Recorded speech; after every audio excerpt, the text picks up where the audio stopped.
बच्चों 12th class का lesson उपसंयोजक यौगिक अंतिम सांसें ले रहा है और आजकल में वो होने वाला है फिनिश। ठीक है, चलिए बात करते हैं। आज का जो टॉपिक है उसका नाम है धातु कार्बोनिलों में आबंधन। पहले तो धातु कार्बोनिल यौगिक होते क्या है ये जानेंगे, फिर उसमें सीखेंगे कि उसमें बंध किस प्रकार से बनता है। आज की क्लास 12th के लिहाज से बड़ी इंपॉर्टेंट रहने वाली है, ये बात ध्यान रखना। 12th के लिहाज से बहुत इंपॉर्टेंट रहने वाली है। बात समझो, अगर आपको इस क्लास के भी, जैसे मैंने सीएफटी का पूरा एक पीडीएफ बना करके आपको नोट्स शेयर किए हैं, आपको मजा आया होगा कि पूरी सीएफटी जो है एक ही पीडीएफ में आपको अवेलेबल होगी।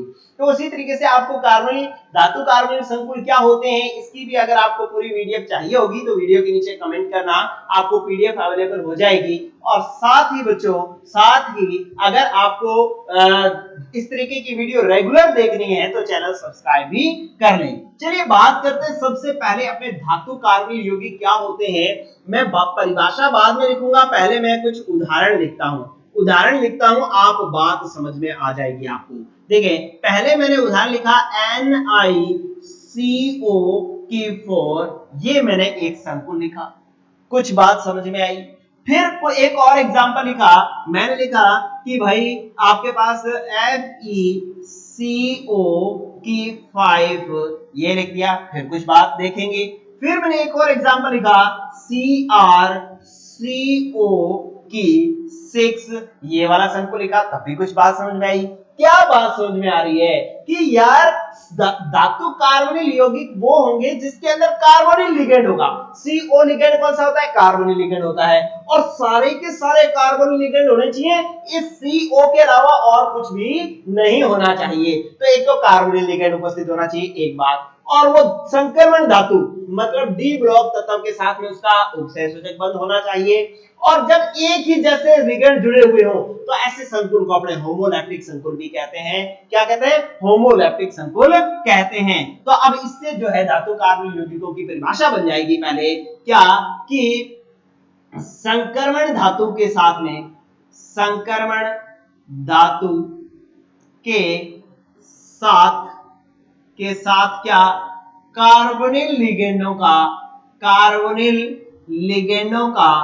लिगेंडों के होमोलैप्टिक संकुल को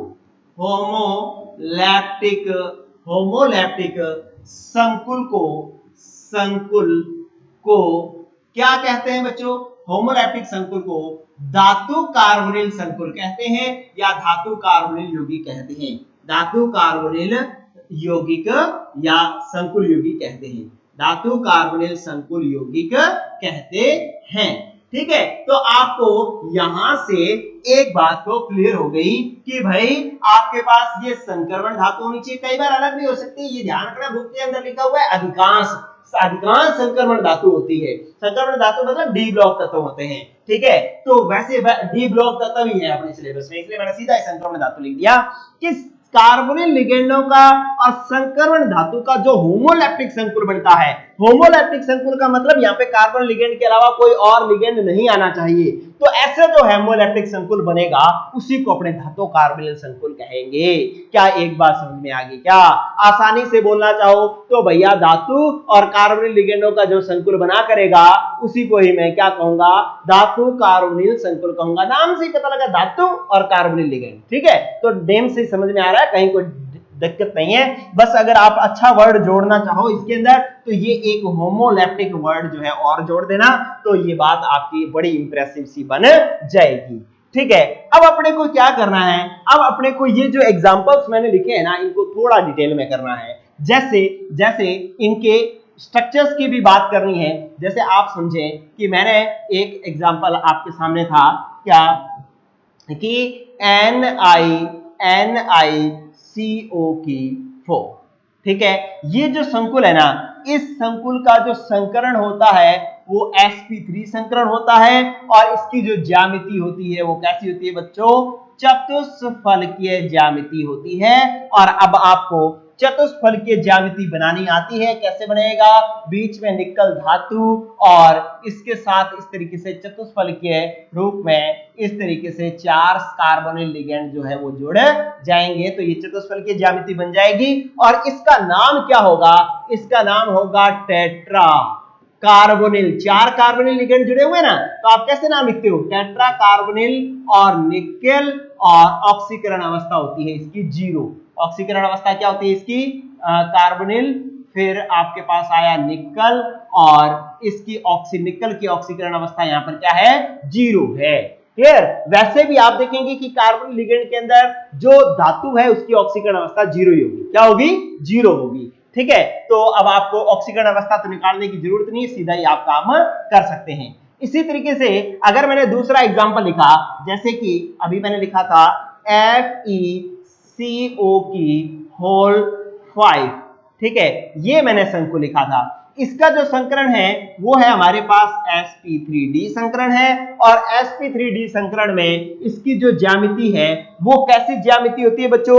इसकी ज्यामिति होती है हमारी वर्गाकार त्रिकोणीय द्विपिरामिडीय। कैसी होती है? त्रिकोणीय द्विपिरामिडीय ज्यामिति होती है। जब sp3d संकरण होता है तो ज्यामिति होती है हमारे पास कैसी? त्रिकोणीय द्विपिरामिडीय जो है इसकी ज्यामिति होती है। और ये त्रिकोणीय द्विपिरामिड बनता कैसे है? बनता इस तरीके से है, गौर कर लो, आपको बनाना आना चाहिए। त्रिकोण तो बनेगा ऐसे और द्विपिरामिड बनेगा, एक पिरामिड ऊपर और एक पिरामिड नीचे। तो ये त्रिकोणीय द्विपिरामिडीय ज्यामिति है। इसके अंदर 3 बंद तो ऐसे होते हैं और एक बंद होता है ऊपर, एक बंद होता है नीचे। बीच में आप लगा देंगे धातु। धातु आपके पास कौन है? Fe, और इसके साथ 5 कार्बोनिल लिगेंड जुड़े हुए हैं, CO, CO, CO और CO। ठीक है, तो ये त्रिकोणीय द्विपिरामिडीय ज्यामिति हो गई। क्लियर? अब इसके बाद नेक्स्ट जो चलते हैं अपने और भी एग्जांपल देख लेते हैं। जैसे एक एग्जांपल आपको दे रखा है क्या कि CrCO की 6, ठीक है, ये संकुल दे रखा है। तो इसका पहले तो एक इसका नाम देखा आपने, इसका नाम क्या होगा? इसका नाम क्या होगा? पेंटा कार्बोनिल आयरन 0। पेंटा कार्बोनिल आयरन 0 इसका नाम होगा। ठीक है, अब इसका नाम क्या होगा ये भी आप बता दो। Hexa carbonyl chromium 0। Hexa carbonyl chromium 0। तो इसका नाम पहले मैं लिख देता हूं, इसका नाम होगा बच्चों हेक्सा। क्या है? कार्बोनिल लिगेंड है और साथ में क्या जुड़ा हुआ है? क्रोमियम। ऑक्सीकरण अवस्था क्या है? 0। तो हेक्सा कार्बोनिल क्रोमियम 0 जो है इसका नाम है। और इसका जो संकरण है वो है DsP3। ज्यामिति है अष्टफलकीय, या हम इसको कहें तो ये होती है वर्गाकार द्विपिरामिडीय। और वर्गाकार द्विपिरामिडीय ज्यामिति कैसे बनती है? आपको पता है कि आपने पहले बनाना होता है वर्ग, और इस वर्ग के साथ में 4 बंद तो ऐसे होंगे और एक बंद होगा ऊपर और एक बंद होगा नीचे। बीच में किसको लगाएंगे? बीच में लगाएंगे धातु को, और इसके साथ लिगेंड लगा देंगे कार्बोनिल कार्बोनिल कार्बोनिल। ठीक है, ये कार्बोनिल लिगेंड जोड़ देंगे तो ये आपके पास अष्टफलकीय ज्यामिति हो जाएगी या वर्गाकार द्विपिरामिडीय ज्यामिति हो जाएगी। क्लियर? अब इसके बाद ये आपका पास तीसरा एग्जांपल था। चौथा एग्जांपल और देखें।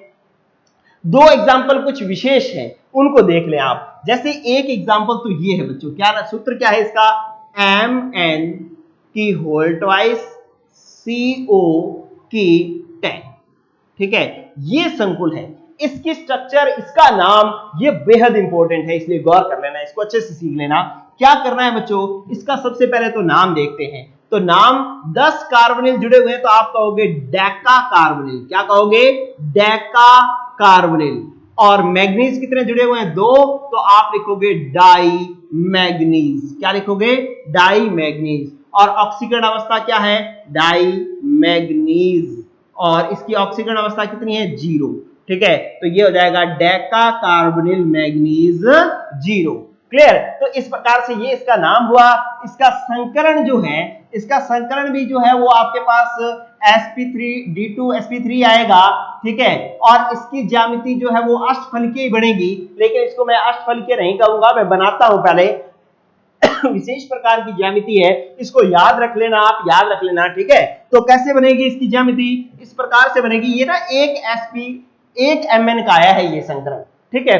तो 1 mn के अष्टफल की ज्यामिति बना लो आप। मैंने बनाया, मैंने लिखा mn, ठीक है। और इसके साथ मैंने क्या करने हैं, 6 बंद बनाने हैं, मैंने 6 बंद बनाने हैं। तो मैं ऐसे करता हूं कि पहले मैं mn लिखता हूं, ये लो, सॉरी, मैं इस तरीके से धातु लिख दी mn, क्लियर। अब मैंने इसके साथ में कितने बंद बनाने हैं, 6 बंद बनाने हैं। तो इस प्रकार से 2 बंद ऐसे और 2 बंद ऐसे, एक बंद यूं आगे, एक बंद पीछे, ठीक है। अष्टफलकीय ही ज्यामिति बनी है, लेकिन इस बार थोड़ी सी अलग तरीके से बनाई है मैंने, ताकि जो है वो 2 mn को मैं एक साथ जोड़ सकूं, 2 mn को मैं एक साथ जोड़ सकूं, इसलिए मैंने ऐसी ज्यामिति बनाई है। अब है तो ये देखो ऐसे पूरा बीच में वर्ग बन रहा है 4 बंदों का, और एक ऊपर बंद है, एक नीचे बंद है, इसलिए अष्टफलकीय ज्यामिति है या वर्गाकार द्विपिरामिडीय है। अब ऐसा ही वर्गाकार द्विपिरामिडीय दूसरे मैग्नीज को बनाओ। दूसरा मैग्नीज कहां आएगा, यहां पर, ठीक है। और उसके साथ एक बंद ऐसे व्हाइट पेन से बनाता हूं मैं, आप इसके साथ भी ऐसे ही बंद बनाओगे। एक बंद ऐसे बनेगा, एक ऐसे बनेगा, एक ऊपर बनेगा, एक नीचे बनेगा, एक इस तरीके से, एक ये जो मैं बंद बना रहा हूं ये ऐसे है, ध्यान रखना ऐसे, लेकिन बोर्ड पर तो मैं ऐसे बना नहीं सकता, इसलिए सीधा ही बनाऊंगा। अब ये जुड़ेंगे कैसे, दोनों mn एक तो आपस में बंद बना लेंगे, कोई दिक्कत। अब कितने कितने बंद खाली हो गए, इसके 5, इसके भी 5। अब कार्बन है कितने, 10, 10 में से 5 इसको दे दो, 5 इसको दे दो, आपके पास स्ट्रक्चर बन गई बिना कोई दिक्कत के। यहां पर कार्बोनिल और यहां पर कार्बोनिल, यहां पर कार्बोनिल और फिर यहां पर और यहां, ठीक है। ये 5 कार्बोनिल आप लोगों ने इसको दे दिए, तो ये 1 mn की संरचना पूरी होगी। अब दूसरे की बात करें, एक कार्बोनिल इधर, फिर एक ऊपर, तो एक नीचे, इस तरीके से ये आगे और ये पीछे, ठीक है। तो ये Mn2CO10 की ज्यामिति इस प्रकार से बनेगी। अगर एग्जाम में पूछ लिया जाए तो आपको आनी चाहिए, ठीक है। एक और स्ट्रक्चर मैं आपको और बना करके देता हूं, फिर जो है आपने बंधन शुरू करेंगे, बंद बनाना सीखेंगे कि किस प्रकार से बंद बनता है। चलिए आपको एक और एग्जांपल देखना है, क्या ये है CO की ट्वाइस, फिर CO के 8, ठीक है। ये आपके पास संकुल है। अरे अब CO ही लिखा हुआ है, अरे ये तो कोबाल्ट है और ये कार्बन मोनोऑक्साइड है, कार्बन लिगेंड है, और ये कोबाल्ट धातु है, क्योंकि इसमें ऑक्सीजन छोटा है, इसका ऑक्सीजन बड़ा है, ठीक है। तो आप ऐसे मत सोच लेना कि दोनों ही कार्बोनिल कार्बोनिल है, ठीक है। एक धातु है और एक कार्बन मोनोऑक्साइड लिगेंड है, ध्यान रखना, ठीक है। तो इसका अगर आपको नाम लिखना है तो सबसे पहले तो नाम लिखो, क्या लिखोगे, 8 को आप क्या कहते हो, ऑक्टा, और CO को क्या कहते हो, कार्बोनिल, तो ऑक्टा कार्बोनिल। कोबाल्ट कितने हैं, 2, तो आप लिखेंगे डाई कोबाल्ट, और ऑक्सीकरण अवस्था तो बिना देखे ही आप लिख दो कितनी, 0, क्योंकि इसकी 0 ही होती है, क्लियर। अब क्या करो, इसको पूरे को एक लाइन के अंदर ले लो, क्योंकि ये संकुल है, संकुल को एक ही लाइन के अंदर लिखा जाता है, आपने IUPAC नाम के अंदर सीखा था, ठीक है। अब इसकी जो जियोमेट्री है ना, ये अच्छे से समझ लें, इसकी जियोमेट्री खतरनाक सी है, गौर करो कैसे। आपने क्या करना है, पहले 2 धातु लिख देने हैं, कोबाल्ट और इधर भी कोबाल्ट, ठीक है। और इन दोनों के बीच में जो है आपने क्या कर देना है, इस तरीके से बंद बना देना है, ठीक है। अब आपके पास 8 कार्बोनिल है ना, 8 कार्बोनिल में से क्या करो, 3 तो इसको दे दो और 3 जो है वो इसको दे दो, ठीक है। दोनों को 3-3 दे दिए। अब कितने बच गए, 2 बच गए, तो 2 जो है वो इस तरीके से दोनों के बीच में, इन दोनों के बीच में इस तरीके से 2 इस तरीके से उपस्थित होंगे। क्या मतलब है, क्या बना रहा हूं मैं ये बना रहा हूं कि यहां पर मैंने लगाया carbonyl ligand, carbonyl ligand, carbonyl ligand, यहां पर भी कार्बोनिल लिगेंड, कार्बोनिल लिगेंड और कार्बोनिल लिगेंड, 3-3 तो इन दोनों को दे दिए, और 2 जो है ना वो एक तो इन दोनों के बीच में क्या कर रहा है, सेतु बना रहा है, और एक इन दोनों के बीच में सेतु बना रहा है, एक पुल बना रहा है, दोनों को जोड़ करके लिख रहा है, बना हुआ है। तो इस प्रकार से जो है इसकी स्ट्रक्चर बनेगी, ठीक है। तो ये आपको स्ट्रक्चर जो है वो विशेष है, आपको ध्यान रखनी है, ठीक है। ये स्पेशल एग्जांपल है, इसलिए जो है आपको इसको याद ही रखना है, अगर पेपर में आ जाए तो डायरेक्ट आपको कर देना है, क्लियर। दो कोबाल्ट को आपस में जोड़ दिया, तीन कार्बन मोनोऑक्साइड या कार्बोनिल लिगेंड इसको दे दिए, 3 इसको दे दिए, और 2 जो है दोनों के बीच में सेतु लगा करके, दोनों को पुल बना करके दोनों को बीच में से जोड़ देना है। ठीक है, तो इतनी बात हो गई आपकी कंप्लीट। चलिए, अब आपको कार्बोनिल संकुल पता लग गया, एग्जाम्पल पता लग गए, उनकी स्ट्रक्चर्स पता लग गई। अब जो हम बात करने वाले हैं वो बात करने वाले हैं कि इसमें बंध बनता कैसे है, और क्योंकि इसके अंदर जो बंध बनता है ना वो एक विशेष प्रकार से बंध बनता है, इसलिए इसको सीखना बेहद जरूरी है। क्या बंध बनता है, तो हेडिंग अपने डालेंगे धातु कार्बनिलों में पश्च आबंधन या सह क्रियाशील आबंधन। ठीक है, सह क्रियाशीलता बंध भी इसको कहते हैं। तो अपने पहले लिख देते हैं धातु कार्बोनिल यौगिकों में पश्च आबंधन या इसको अपने क्या कहते हैं, सह क्रियाशीलता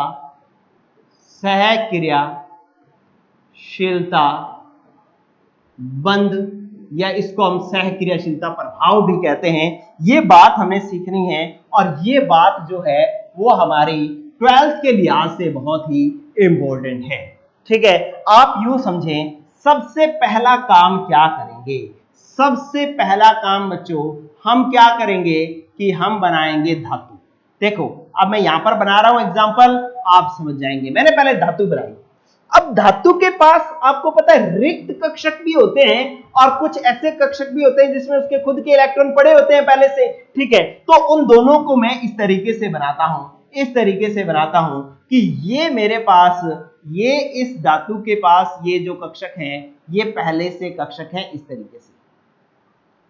ठीक है, और इनके अंदर क्या है, इनके अंदर इसके खुद के इलेक्ट्रॉन पड़े हैं, इसके अंदर इसके क्या पड़े हैं, खुद के इलेक्ट्रॉन पड़े हैं, इस धातु के खुद के इलेक्ट्रॉन पड़े हैं, और साथ में इसके पास कुछ कक्षक खाली भी पड़े हैं, रिक्त कक्षक भी पड़े हैं।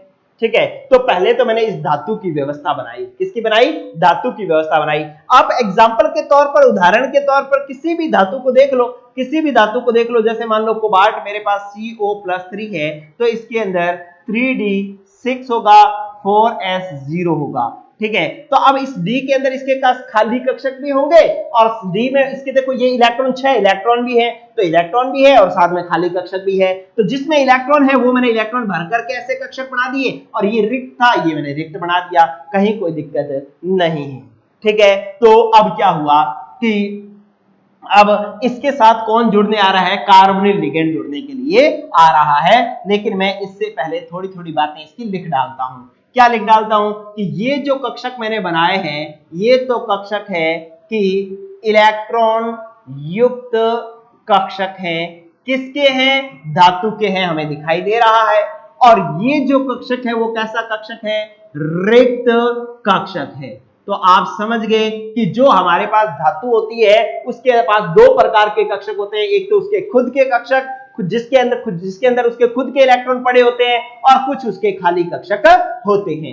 अब क्या हुआ, अब इसके पास जो जुड़ने के लिए आया वो आया कार्बोनिल लिगेंड। कौन सा आया, कार्बोनिल लिगेंड। और कार्बोनिल लिगेंड की स्थिति कुछ इस प्रकार से है, गौर करना, C ट्रिपल बॉन्ड O। ठीक है, ये कार्बोनिल लिगेंड की स्थिति है। अच्छा बच्चों, कार्बोनिल लिगेंड के साथ क्या है कि कुछ विशेष बात है, गौर करो, विशेष बात क्या है। विशेष बात यह है कि इसके पास दो प्रकार के कक्षक हैं, एक तो बंदी कक्षक है, एक प्रतिबंधी कक्षक है। बंदी कक्षक में तो इलेक्ट्रॉन पड़े, जैसे मान लो ये मैंने बंदी कक्षक बनाया, इसके साथ में ये लो, ये बंदी कक्षक है। ठीक है, अणु कक्षक है, ये बंदी अणु कक्षक है। ठीक है, और इसके साथ में कुछ प्रतिबंधी कक्षक भी हैं। प्रतिबंधी कक्षक इस प्रकार से मैंने ये प्रतिबंधी कक्षक बना लिया, ये प्रतिबंधी कक्षक बना लिया। ठीक है, इसके साथ भी मैंने ये प्रतिबंधी कक्षक बना लिया, ये मैंने इसके साथ भी प्रतिबंधी कक्षक बना लिया। ठीक है, ये कार्बोनिल लिगेंड की स्थिति है। इसके अंदर क्या है कि दो प्रकार के कक्षकों के इसके नाम हैं, कौन कौन से, एक तो है मेरे पास ये जो कक्षक मैंने बनाए हैं ये कौन से हैं, प्रतिबंधी रिक्त कक्षक है, प्रतिबंधी रिक्त कक्षक है, जिनको हम पाई स्टार कक्षक भी कहते हैं। अब ये प्रतिबंधी कक्षक कौन से होते हैं? आपने 11वीं क्लास में एमओटी पढ़ी थी, ठीक है, एमओटी पढ़ी थी। और एमओटी में क्या होता था, यहां पर मैं जरा सा हल्का सा बता देता हूं कि इस प्रकार से दो हाइड्रोजन जुड़ा करते थे, दो, एक हाइड्रोजन ये, एक हाइड्रोजन ये, तो इसके पास भी एक इलेक्ट्रॉन, इसके पास भी एक इलेक्ट्रॉन, ये एक परमाणु था, ये एक परमाणु था, इसलिए ये कक्षक कौन से थे? परमाणु कक्षक थे।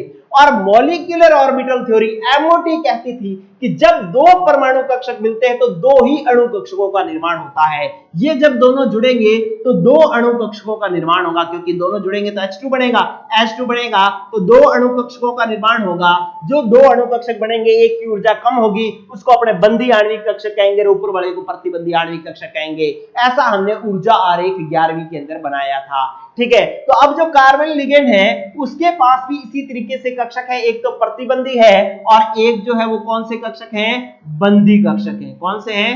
बंधी आणविक कक्षक है, बंधी आणविक कक्षक। बॉन्डिंग और मॉलिक्यूलर ऑर्बिटल्स हैं, bonding molecular orbital, bonding molecular orbital है। और ये anti bonding, anti bonding molecular orbital है, ठीक है। तो अब इस प्रकार से जो आपके पास बॉन्डिंग मॉलिक्यूलर ऑर्बिटल है उसको गौर करना, इसके अंदर तो इलेक्ट्रॉन पड़े हैं, इसके अंदर लोन पेयर पड़ा है। क्या पड़ा है? Lone pair. और ये लोन पेयर जो है ना, ये वाला लोन पेयर जो है ये क्या करेगा?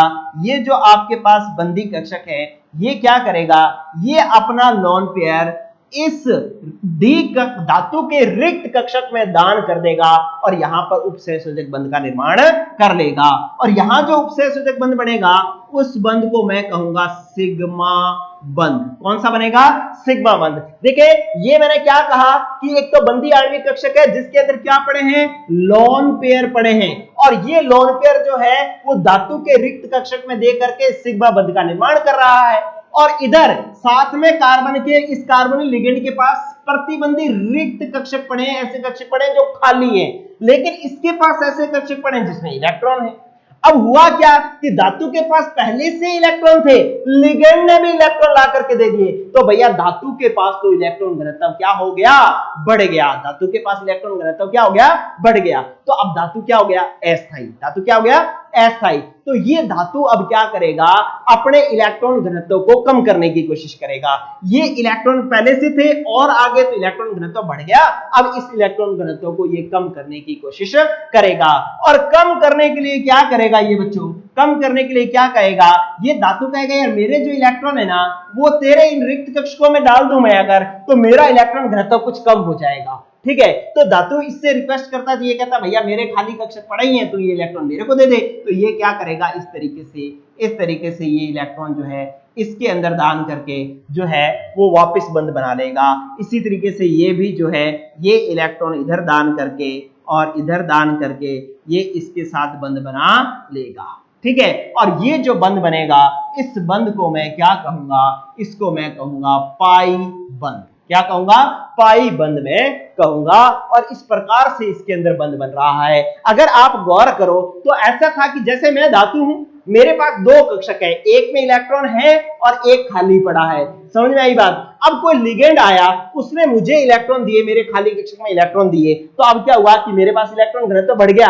तो मैं क्या कहूंगा? यार मेरे इस हाथ में जो इलेक्ट्रॉन है ना वो मैं तेरे खाली कक्षक में दे दूं। तो वो कहेगा चल दे दे यार, मेरे पास दूसरा हाथ खाली है। तो हमने उसने मेरे को इलेक्ट्रॉन दे करके बंध बनाए, मैंने उसको वापस इलेक्ट्रॉन दे करके बंध बना लिए। तो अब ये जो बंध बन रहा है इस बंध को हम कहते हैं प्रतीप बंध। क्या कहते हैं? प्रतीप बंध। यहां पर बैक बॉन्डिंग हुई है, इस बंधन को हम क्या कहते हैं? प्रतीप या पश्च आबंधन कहते हैं। प्रतीप बंधन या पश्च आबंधन कहते हैं।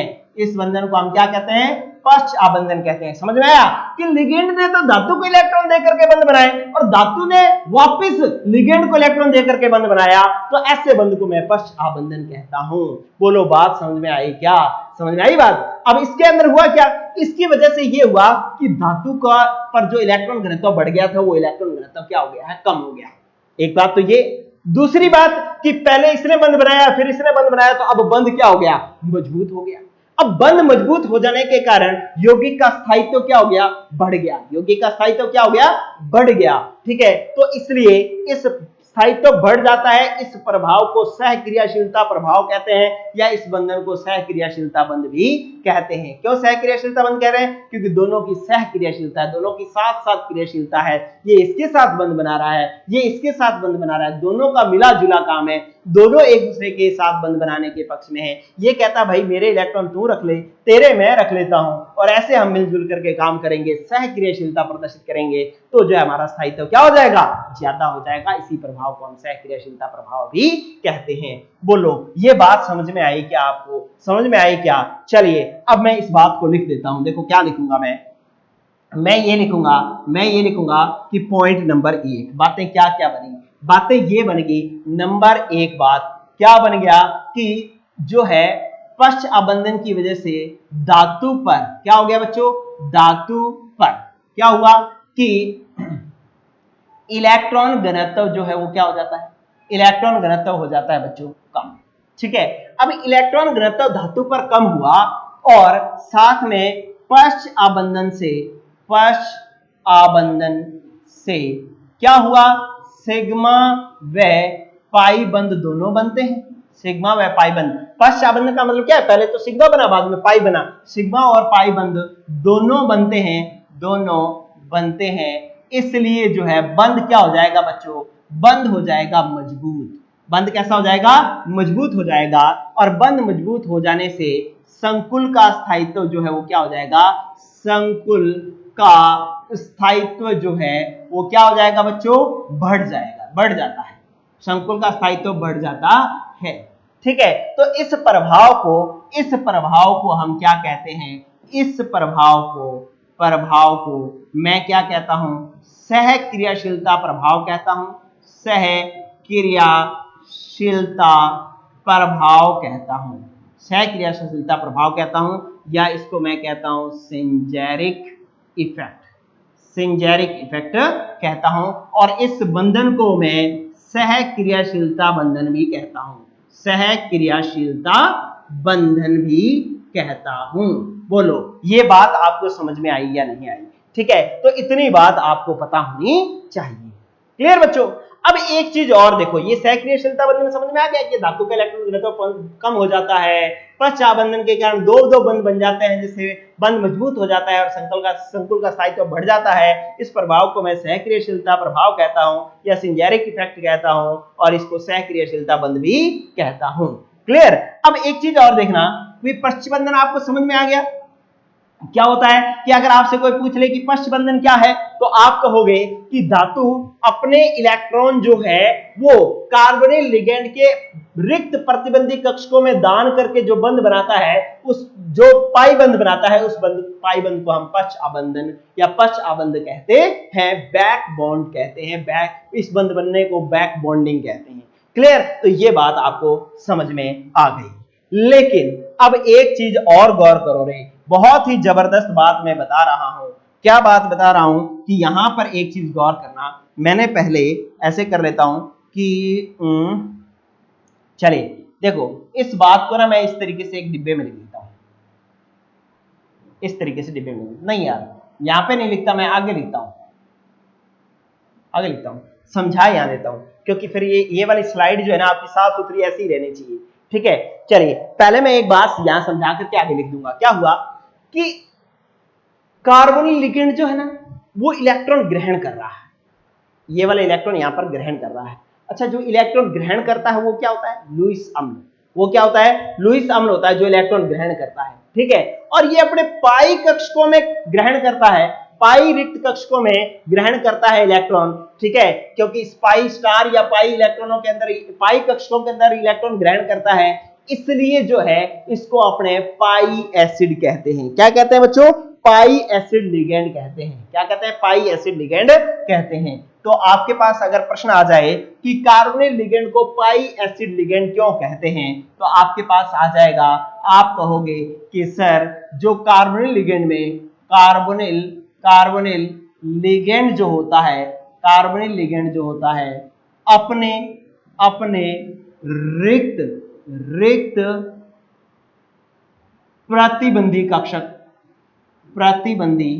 कक्षक, ठीक है, क्या पाई स्टार में क्या करता है? इलेक्ट्रॉन ग्रहण कर, किससे? धातु से इलेक्ट्रॉन ग्रहण कर, धातु से इलेक्ट्रॉन ग्रहण कर बंध का निर्माण करता है, बंध का निर्माण करता है।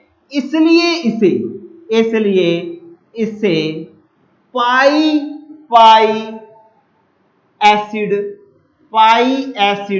लिगेंड कहते हैं, पाई एसिड लिगेंड कहते हैं। ठीक है, क्योंकि ये पाई कक्षकों में इलेक्ट्रॉन ग्रहण करता है इसलिए पाई एसिड, क्योंकि इलेक्ट्रॉन ग्रहण कर रहा है, लिगेंड क्योंकि ये एक लिगेंड है। बोलो, ये बात आपको समझ में आई क्या? ठीक है, तो इस प्रकार से धातु कार्बोनिल संकुल जो है आपके हो गए बच्चों पूरे कंप्लीट।